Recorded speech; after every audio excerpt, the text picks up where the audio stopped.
Friends, 1991 మే 21 సరిగ్గా 34 సంవత్సరాల ముందు ప్రచార కార్యక్రమం సందర్భంగా తమిళనాడులోని శ్రీపెరంబదూర్ అనే గ్రామానికి రాత్రి 10 గంటలకు రాజీవ్ గాంధీ చేరుకున్నారు. లక్షల మంది రాజీవ్ గాంధీని చూడడానికి వచ్చారు.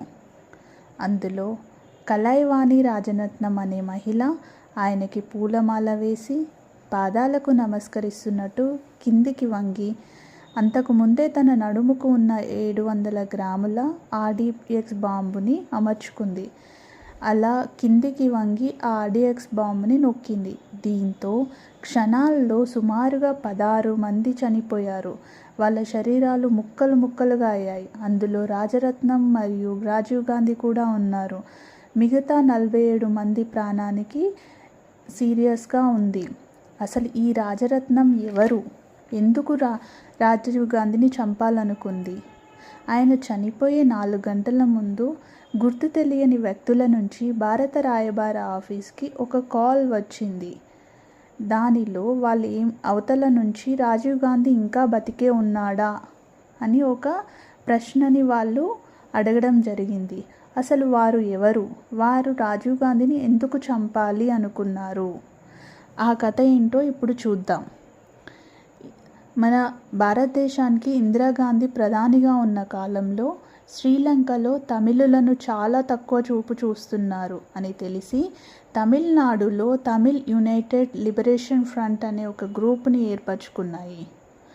శ్రీలంక ప్రభుత్వం తమ దేశంలో నివసిస్తున్న తమిళ ప్రజలని తరిమివేయాలని నిర్ణయాలు తీసుకొని కొన్ని ప్రత్యేక చట్టాలు చేసింది. శ్రీలంక ప్రభుత్వం అలా ఎన్నో అరాచకాలు స్టార్ట్ చేశారు. ఈ అరాచకాలను అడ్డుకోవడానికి మన తమిళనాడు నుంచి LTTEని స్టార్ట్ చేశారు. ఈ LTTEకి ప్రధాన అధికారిగా ప్రభాకరన్ ఉన్నారు. ప్రభాకరన్కు ఇందిరాగాంధీ మొదటగా సహాయం చేశారు. తర్వాత ఇందిరాగాంధీ హత్య జరిగిన తర్వాత 1986లో రాజీవ్ గాంధీ గారు ప్రధానిగా ఉండి యుద్ధ సామాగ్రి, నిత్యావసరాలు ఈ LTTE గ్రూప్కు అందించారు. అయితే 1987 జూలై 29న శ్రీలంక ప్రభుత్వం రాజీవ్ గాంధీతో ఒక ఒప్పందాన్ని కుదుర్చుకుంది. ఒప్పందం ఏంటి అంటే ఇండో శ్రీలంక పీస్ అకార్డ్ ఒప్పందం. దీని ప్రకారం LTTE వారి ఆయుధాలు విడిచి సరెండర్ అవ్వాలని శ్రీలంక ప్రభుత్వం కోరింది. కానీ దీన్ని LTTE ప్రభాకరన్ ఒప్పుకోలేదు. దీనికోసం LTTE ప్రభాకరన్ మరియు రాజీవ్ గాంధీ మధ్య ఒక యుద్ధ వాతావరణం నెలకొంది. అలా 1988 నుంచి 1990 వరకు ఎలాంటి సహకారం రాజీవ్ గాంధీ LTTEకి ఇవ్వలేదు.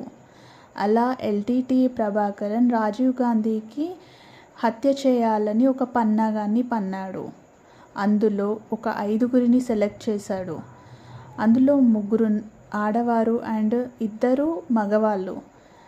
ఆ 3 ఆడవాళ్ళలో ఒకరు నళిని, ధనురాజరత్నం మరియు సుభ. 2 మగవాళ్ళలో ఒకరు శివరాసన్ అండ్ హరిబాబు. హరిబాబు ఒక జర్నలిస్టుగా పనిచేస్తున్నారు. ఈ హత్య రోజు ఎలా చేయాలి అని ముందుగానే ప్రణాళిక వేసుకున్న ఈ 5గురు ఒక 23 మంది ప్రత్యేకంగా ఆ రోజు రాజీవ్ గాంధీని కలవడానికి ఒక ప్లేస్కి అలాట్ చేశారు. అందులో 23 మంది వెయిట్ చేస్తున్నారు. వీరికి అందులోకి వెళ్ళడానికి ఎలాంటి సాయం అందలేదు. కానీ ఈ 3లో నళిని 2 ధన, సుభాలకు హెల్ప్ చేస్తుంది. వాళ్ళు 2 సూసైడ్ బాంబర్స్. ధన తను ఎలా అయినా ఈరోజు రాజీవ్ గాంధీని కలవాలని కోకిల అనే విద్యార్థి పక్కన వచ్చి నిల్చొని తర్వాత రాజీవ్ గాంధీకి పూలమాల వేస్తుంది. అక్కడ ఉన్న జర్నలిస్ట్ హరిబాబు కూడా ఆ ఘటనలో చనిపోయాడు.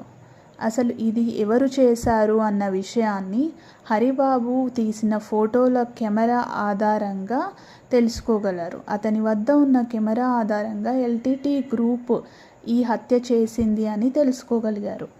అక్కడ 5గురిలో హరిబాబు, ధన చనిపోయారు. తర్వాత సుభ మరియు శివరాసన్ సూసైడ్ చేసుకున్నారు. నళినిని అరెస్ట్ చేశారు. ఇక్కడ బాంబు తయారు చేసిన పెర్లివారన్ అతనికి సుప్రీంకోర్టు ఉరిశిక్ష విధించింది. ఈ కేసుని 90 రోజుల్లో ఛేదించి కరెక్ట్గా రాజీవ్ గాంధీ గారి జన్మదినం రోజున శివరాసన్ని పట్టుకున్నారు. కానీ అతడు అప్పటికే సూసైడ్ చేసుకున్నాడు. శ్రీలంకకు, తమిళనాడుకు వస్తే రాజీవ్ గాంధీని హత్య చేస్తారు అని తెలిసి కూడా ఆయన లెక్క చేయలేదు. తన మరణాన్ని తనే కొని తెచ్చుకున్నారా అనిపిస్తుంది ఒక్కోసారి. నా ఎక్స్ప్లెనేషన్ నచ్చితే ప్లీజ్ సబ్స్క్రైబ్ మై ఛానల్.